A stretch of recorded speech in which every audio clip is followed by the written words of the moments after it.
So can I add the good news and bad news, Yes, please? you may. Yes, you may. Say Give it no to me more. early. All right. We're going to talk about the good news. All right. This is police tactics displayed nationwide.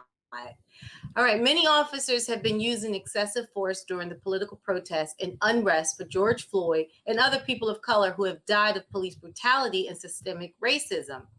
Videos have exposed some officers using their batons, tear gas, rubber bullets, and body shields on peaceful protesters.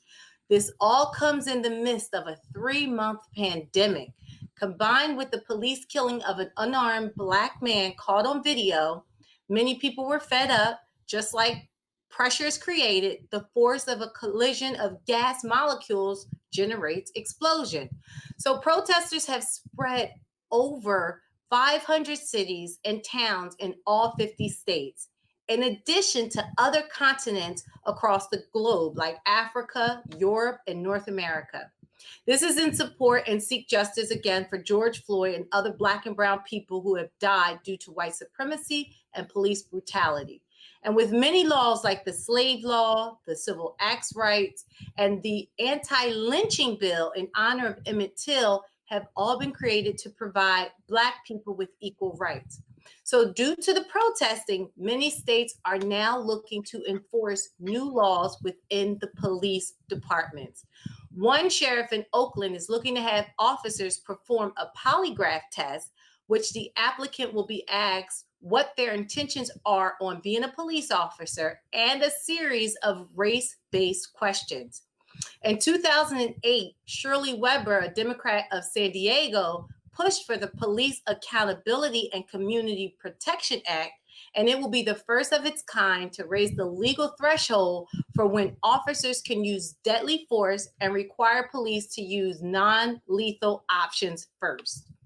So in New Jersey, Attorney General Gubar Grewal will launch a pilot program to expand crisis intervention with team training, which will allow law enforcers to partner up with mental health professionals to a more safe respond to crisis involving mental health. And finally, in Minneapolis, police will ban the chokehold under the agreement with the State Human Rights Department.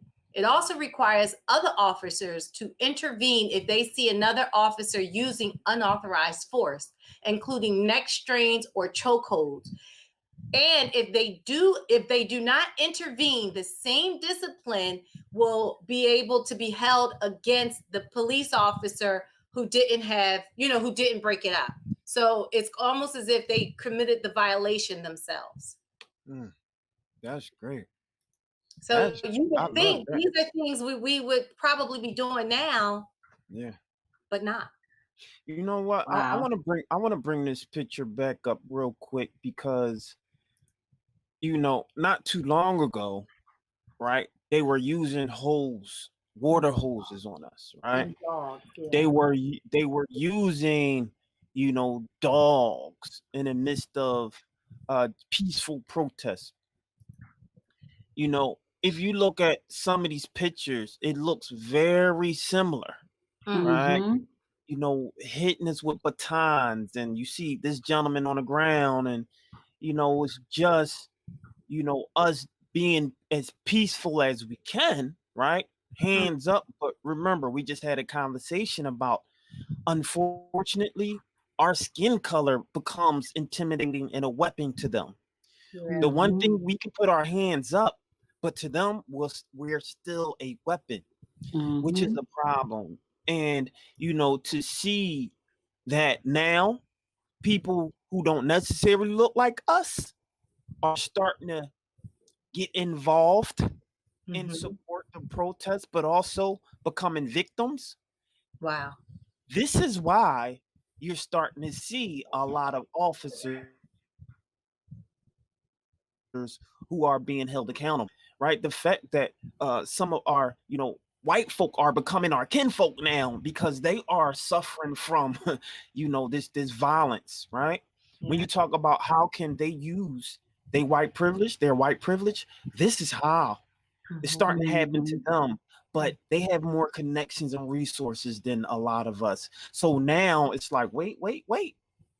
This guy right here happened to be, uncle, cousin, brother, uncle, who happens to be closely related to George Bush. Yeah, we need to have a conversation with the police chief now, right? It's starting to affect, just like the conversation or narrative we had around heroin and drugs, the opioid, right? That started affecting a certain demographic, but now, right, it's considered, a disease, or they want to put, these mandatory stations around these safe houses, so to speak, to protect a certain demographic. But it also affects us. That's called privilege, for us to be a part of that now. And a privilege, I had a discussion with someone had me on an interview, and I was trying to tell them that privilege isn't necessarily a bad thing. It's just a thing. It's only bad if you use it to be, yes, that's right. If you use it to marginalize another group. But if you use it to assist, that can become a good thing. And so I just want to state that. Go ahead, Sparkle. I'm sorry. No, it's fine. Also, I wanted to add that, I work in, other than the radio show, I do work in corporate America, and I have a lot of my colleagues sending me messages saying to me that, that they're like, they've seen some of our commentary, and they're like, it's just hateful people in the world, and they are sorry. They're saying, they're not asking me what they can do, because they are already one of the doers. They're just saying, I'm sorry for the hateful people in the world. And what's understood doesn't have to be explained. And all I can do is show love to them. So for the people who are standing by us and knowing that they're fed up too, like those pictures that you demonstrated, we thank you.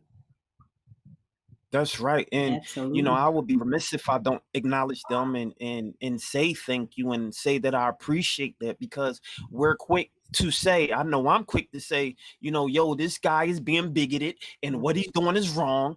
I am happy to say that this guy or these people are now in support and are supporting us. So thank you. And I appreciate it. And you have to acknowledge when people are doing good things.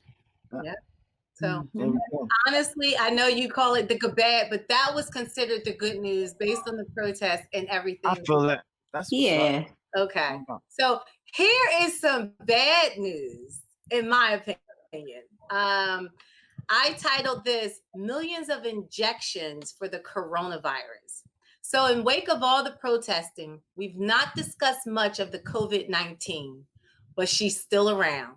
So much so, a new company called Addict, where CEO and founder Jay Walker has partnered with the Trump administration and the Department of Defense in a $138 million deal. This is to have pre-filled syringes of vaccine ready for distribution to hundreds of millions of people for the coronavirus vaccine.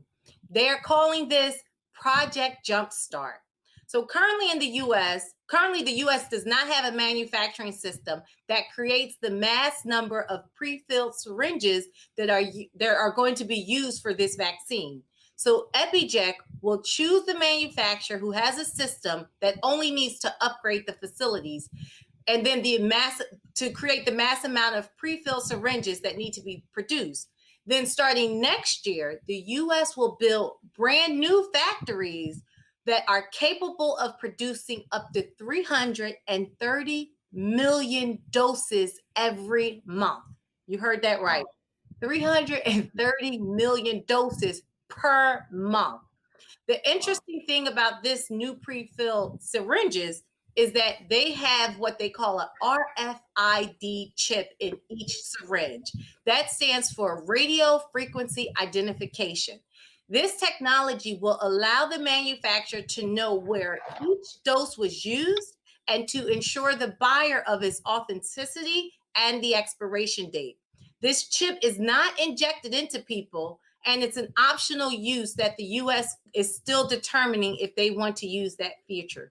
But just to clarify that this company does not make the vaccine, they merely package it for supply.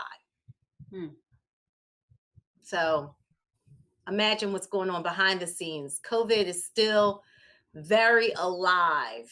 Yes. Wow. In addition to all the other things that's going on across the globe. That's crazy. It's crazy because I had a dream last night that what happened? Did Charles say something? No. You had a dream last night, what? Oh, I had a dream last night that I had coronavirus and I was trying to like hide it from everybody and figure out how I could pass like a test or something like that and it not be found. It was just a really, really weird dream. I'm like, oh my gosh, I hope that never happens that I have coronavirus, but it was crazy. You're not the only one. It's subconsciously. I mean, I had I had to get some stuff done in the house because like it was messing up, but the guy had came and I'm like, you got to put a mask on. You know what I mean? And then he didn't have a mask and it wasn't like he was from a company or something. Yeah. Like, okay, if I call, what does that mean? If my you know what I mean? So it's just the way that the world is right now. It's in our subconscious mind, which is even stronger than our conscious mind. Exactly. Can't hear you, Steve. There we go. Can you hear me now? Yes. Yeah. Sometimes I turn my mic off. Sometimes all of dogs barking and the fire engines going through me. We're trying to make it happen here. And so, was that the good news and bad news? That was your good news and your bad news from Classy Lady Sparkle.